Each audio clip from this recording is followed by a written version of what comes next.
All right, guys, Tom Boley here. We're on a pretty good walleye lake, and we want to find some walleyes today and hopefully get a few to bite. We're going to kind of break down a little bit. One pattern that just catches fish, big outside edges of flats, especially if they have some weeds on them. And that pattern's pretty simple. We'd like to take a lot of spots, kind of look maybe something like this here, big shoreline extension that comes off the shoreline.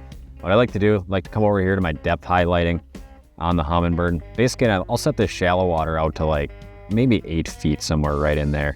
And kind of that 8 foot to 12, 13 foot's a super common depth range we see a pile of walleyes in this time of year. So I'll jack this depth highlight number 1 up to about 8, and then I'm going to set my max range on this to about 12 or 13 feet.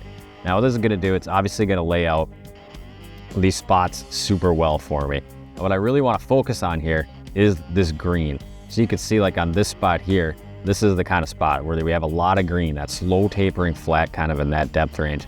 Or if we come over to maybe a spot that looks like this, where we're catching some fish this morning, you can see that we have a lot of green on the map. That's really where we like to focus. So those slow tapering shelves that come out in that 8 to 12 foot range, killer spot to find fish this time of year. All right, so we're driving around kind of this first flat here, and we kind of full screen to side imaging here. There's kind of a mix of rock, weeds. You can see some of like this fringe stuff over here. This is like just kind of like fringy type weeds, and you got some bigger boulders in the mix here. Now what you actually got is some of these marks mixed in with some of this rock. It's going to look like that, where you can see that, that hard white dash with the shadow back behind it. And things like that are kind of what I'm looking for. And there's actually kind of several of them mixed here in this little area. Another decent one right here. This is the kind of stuff I'm looking for as I kind of drive through a spot like this. Good mix of rock and weeds, that's always bonus if you got rocks and weeds. See a little pot of fish like that? Real simple to drop down. Just hold like that, and we're going to create a waypoint right on that spot. Now obviously we kind of go back to our mapping, and that waypoint's going to pop up beautifully right on the inside of this little hook here, right where we saw those fish. So pretty simple, kind of do that depth highlighting, run a little bit of side imaging on a few of these big flats in that, that 7, 8 to 12, 13 foot range. Look at those fish on side imaging. Now we're going to drop the Mega Live 2 and hopefully hunt a few down. So we just dropped the trolling motor, kind of putted back into that waypoint we dropped on side imaging. You see that about there 70, 80 feet, that is a big stack of walleyes right there. You can see they're kind of perched up about, 2, 3 feet off bottom, and a lot of times they'll just kind of elevate about halfway down in the water column. So kind of the combination of side imaging and then running Mega Live 2 forward facing to kind of really dial in and put our baits right on top of these fish. And now's the fun part. Now we get to catch one. Right there. Fish on. Up in the new cabbage. Feeling like a nice fish here too. Absolutely nothing better than corking walleyes in this early summer time frame. You start getting all these bug hatches happening kind of in this early summer, early June type time frame, kind of really through the month of June. And when that starts happening, they are an absolute sucker for jumbo leeches. And we just got nice central Minnesota walleye on right here. Kind of one of the keys, especially fishing clear water like this, is keeping a pretty good distance between you and the fish. So I'm trying to keep those fish, ping them out there like 70, 80-ish feet, and stay a long ways away from them, especially when you got real flat conditions like this. Where you at, buddy? Here we go. I'll slide them in the basket. Into the basket. There we go. Beautiful walleye.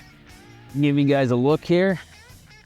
A little tip I like to do when you're fishing slips this time of year, especially in real flat, clear water. Instead of fishing a jig on there, a lot of times you'll fish like an 1/8 ounce or 16th ounce jig on there. Go straight to like a number 2 octopus. And a lot of times you'll get more bites, especially without wind. Most of the time I like running the jig on there, but flat calm, clear water, I like running just that straight octopus hook on there. Look at that. Beautiful early summer Minnesota walleye right there. Can't beat it. It's as good as life gets on a beautiful day like that. We'll let him go. See you later, dude. A lot of times in these flats this time of year, you'll see everything will be up here. And one common thing you'll see is you'll get big schools of like natural suckers up on these flats.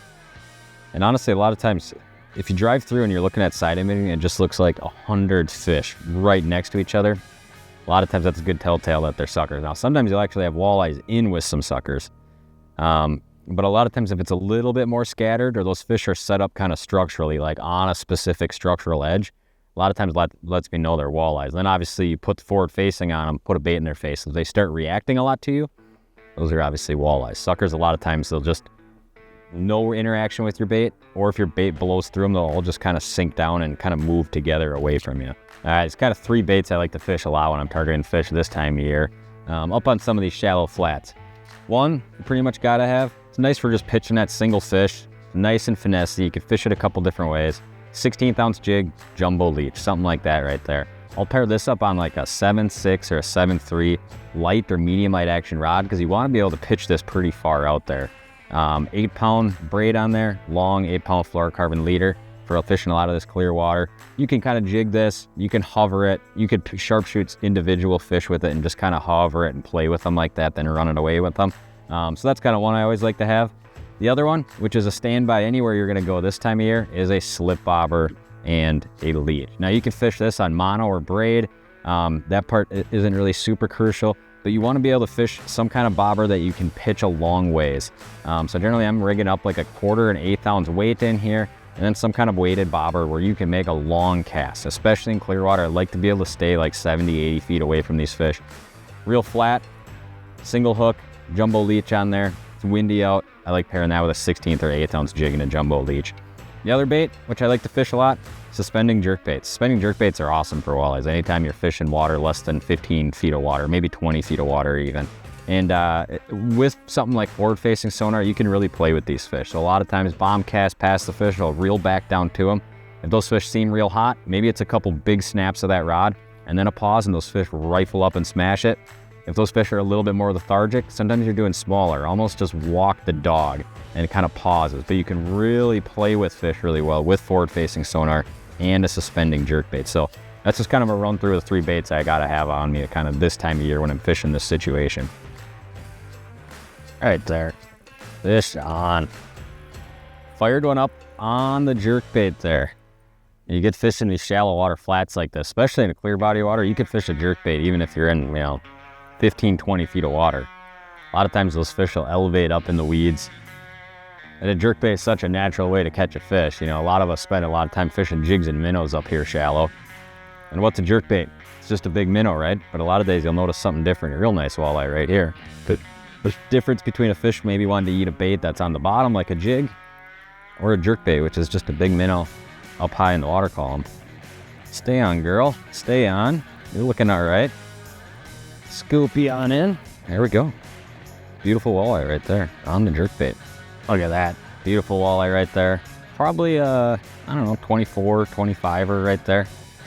Perfect fish right there. Beautiful day.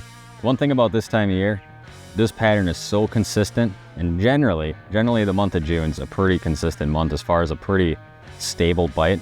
A little bit tougher today, but when these fish kind of come off the spawn, get out on some of these little bit deeper flats and these little bit deeper edges, generally they're there to feed.